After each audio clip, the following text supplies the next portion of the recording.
Stay tuned for the full reveal of the brand new Marvel Legends, The Marvels Totally Awesome Hulk Build-A-Figure Wave.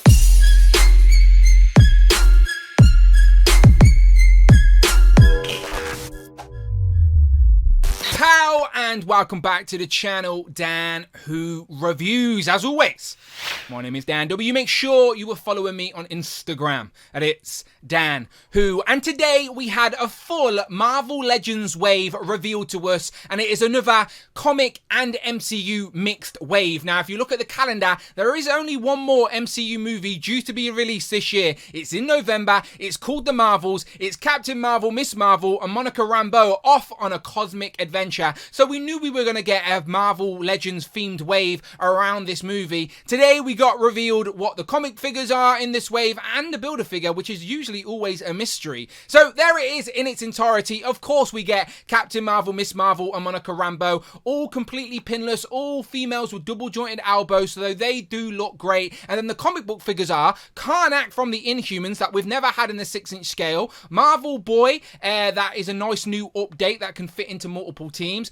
We get a Commander Rogers, which in that sort of very famous stealth suit that a lot of people really like. He also comes with like that translucent shield. And then we get the Heroes Reborn Iron Man, which is just another Iron Man for your Hall of Armor. The Build-A-Figure is the one that caught me off guard, as I don't associate it with Captain Marvel or Cosmic at all. It is Amadeus Cho, the Hulk, or the Totally Awesome Hulk, as they're calling it, aka Brawn. They do call him Brawn, right, in the Champions and stuff. So again, another sort of more modern character that can fit into multiple teams in the collection, and we have had a sort of version of him in the past, but this one looks a lot better. So yeah, curious why they put the connected that Build-A-Figure, but maybe you can let me know in the comments below. But let's break this down real quick. So of course, Captain Marvel, first and foremost, completely pinless, double jointed elbows. She's in a new outfit that we've seen at the end of Miss Marvel. We've also seen in the trailer. New hairstyle. Her accessories are just an interchangeable set of hands and then those sort of mystical effects that we've seen many, many, many times. Nothing too exciting, but it is the updated costume for the character.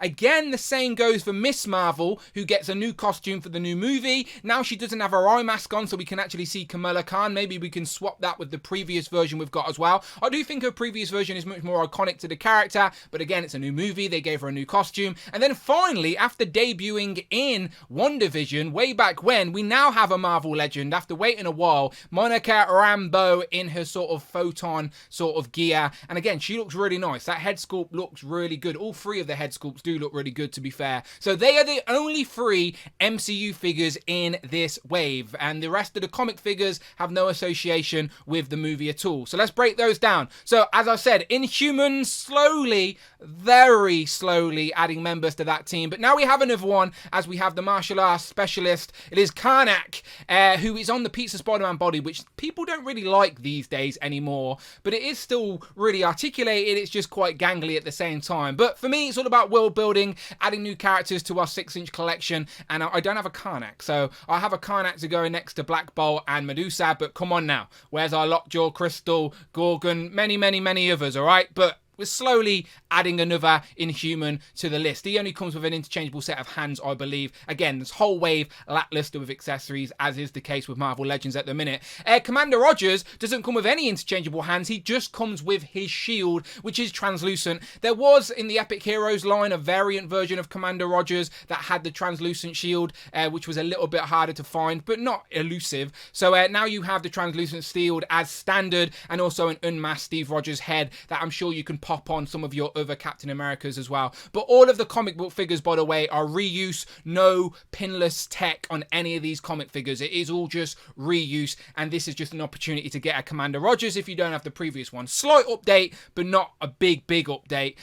Going on to Noh-Var, which I think people will be a little bit more excited for, as it's another new character to add to the collection, or an update at least. And again, he's in one of his many costumes, maybe not his most iconic. Maybe you could sort of fudge it into Dark Avengers as well, but he comes with his 2 guns, and I don't think he comes with any hands, just his 2 guns. But again, I have to check the box or throw up the image on the screen beside me. And then we finally get Iron Man, which is the Heroes Reborn Iron Man. Now, I don't think we've had this sort of 90s Heroes Reborn Iron Man in plastic before. Again, it's reuse. It's just sort of got a new sort of top piece, but it is another armor that looks a little bit different for your Hall of Armor. And I do think Iron Man and Spider-Man are 2 characters where they can re-release many variants variants, and we get away with it because of the Spider-Verse and because of the Hall of Armor. So not completely mad at it. And then the Build-A-Figure is Amadeus Cho, aka the Totally Awesome Hulk, aka Brawn. Just Hulk, I guess, these days. So it is an updated version of the character. The head sculpt looks a lot more accurate to any previous version we've got as well. And it may be clever reuse from like the Endgame Hulk as well. I'm not too sure without checking it out. But it is a very bright green that will ultimately stand out in a collection. I see this character and my brain goes to like Champions and stuff. But not the most exciting Build-A-Figure for me. So I don't think this was the Build-A-Figure Dan Yoon was talking about. He said that his favourite Build-A-Figure of the year was going to be revealed in June. And I don't think Amadeus Cho, no offense to him, is going to be the Build-A-Figure of the year. So I think we've still got another Build-A-Figure to be revealed in June.